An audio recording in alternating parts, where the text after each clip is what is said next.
இன்றே டவுன்லோட் செய்து உங்கள் ஃபேவரட் ஷோக்களை என்ஜாய் பண்ணுங்க.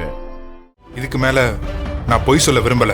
அப்ப உண்மையை மறைச்சு வேற ஒரு ஆளை குற்றவாளியாக பார்த்திருக்கீங்க. இது எவ்வளவு பெரிய தப்பு தெரியுமா? மை லார்ட், இத இவர் வேணும்னே செய்யல. அது தெரியாம நடந்த விபத்து.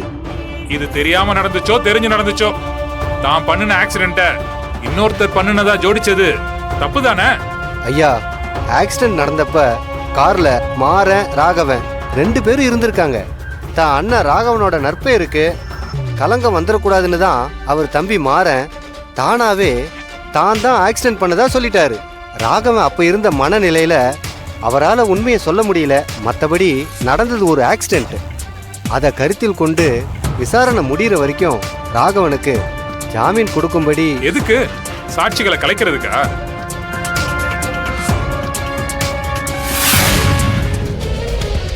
ஹலோ விஜய். என்ன மச்சான், உங்க வக்கீல் என்ன சொல்றாரு? கேஸ உடைக்க ஏதாவது பிளான் சொல்லிருப்பாரு. அட சொல்லுங்க மச்சான். என்ன மச்சான், உங்க மேல ஏதோ சந்தேகம் வந்துருச்சா? அவங்களாம் தனியா ஏதாவது பிளான் பண்ணிட்டு இருக்காங்களோ?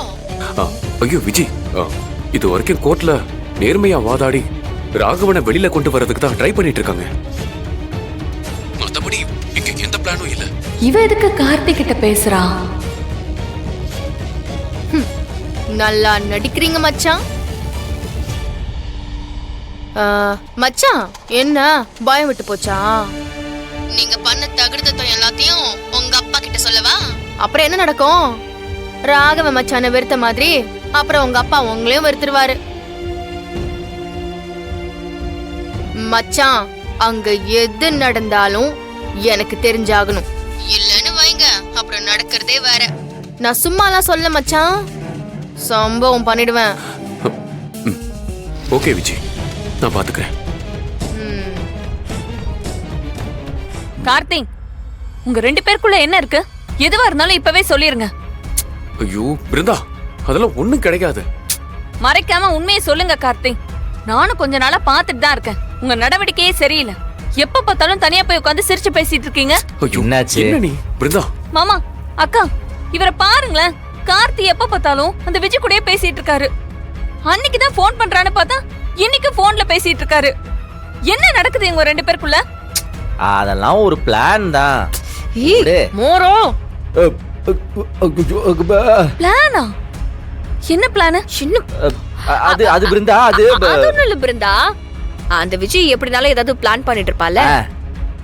இந்த மாதிரி இவங்க 2 பேருக்குள்ளயும் சிண்டு மூட்டி விட்டா தானே நடக்கும் ஏதாவது பிரச்சனை.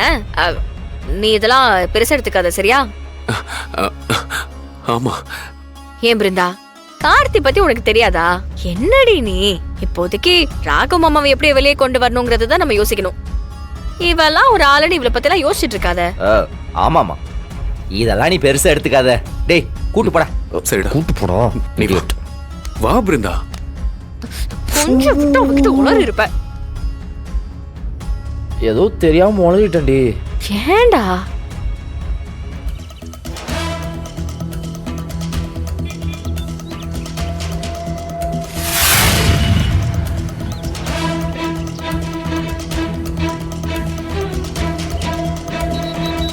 அப்படி பாண்டியனுக்கு எதிரின்னு யாரும் இல்ல.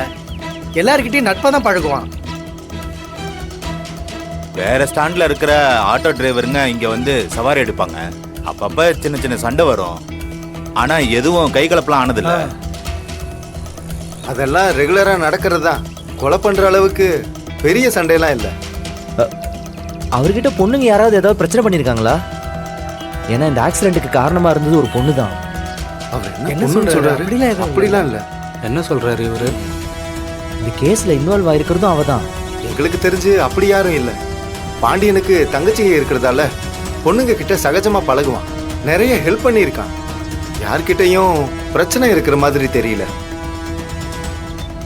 சார், ஸ்டாண்ட்ல வச்சு யாரும் பாண்டியனுக்கிட்ட பிரச்சனை பண்ணதில்ல. வெளியில சவாரிக்கு போகும்போது ஏதாவது பிரச்சனை இருக்கலாம். அப்படியே எதனா இருந்தாலும் பாண்டியன் கிட்ட சொல்லிடுவான். அதுக்கெல்லாம் வாய்ப்பே இல்லை. எப்பா, வந்துட்டியாடா? என்னாச்சு? ஒரு சின்ன க்ளூ கூட கிடைக்கல. எதை பத்தி? அதுதான் அந்த பொண்ணை பற்றி ஆட்டோ ஸ்டாண்டு, அவரோட ஃப்ரெண்ட்ஸு, அவர் சம்மந்தப்பட்டவங்க எல்லார்ட்டையும் விசாரிச்சிட்டேன். ஒருத்தருக்கு ஒன்றும் தெரியல.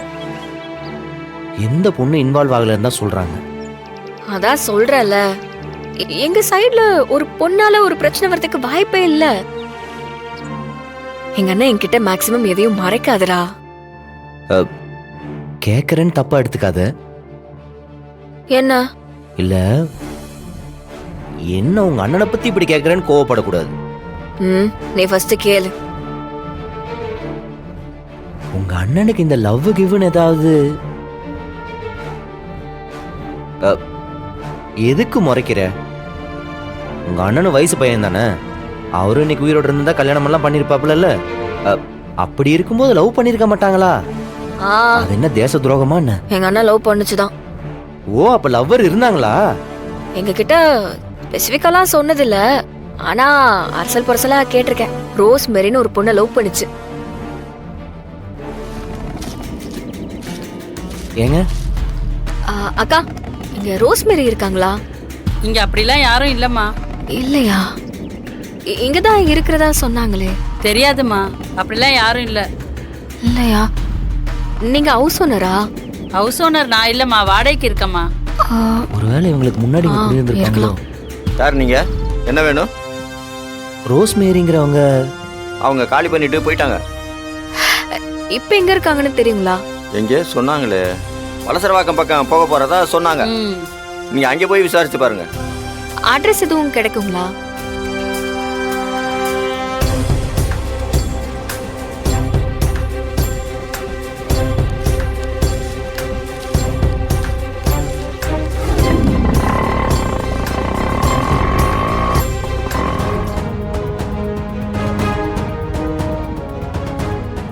மேரி, நீயும் பாண்டியனும் லவ் பண்ணீங்களா?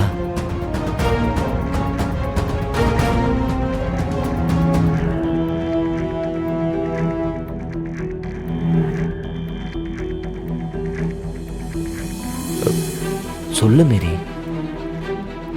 விடுங்கண்ணா, பழசெல்லாம் எதுக்கு பேசிக்கிட்டு? அவன் தான் இப்ப உயிரோட இல்லையே. இங்க பாரு மேரி, நீ சொல்ல போற உண்மையில தான் ஒருத்தனோட வாழ்க்கையே இருக்கு. கொஞ்சம் சொல்ல. என்ன நான் சொல்றது? உனக்கு பாண்டியன் எத்தனை நாளா தெரியும்?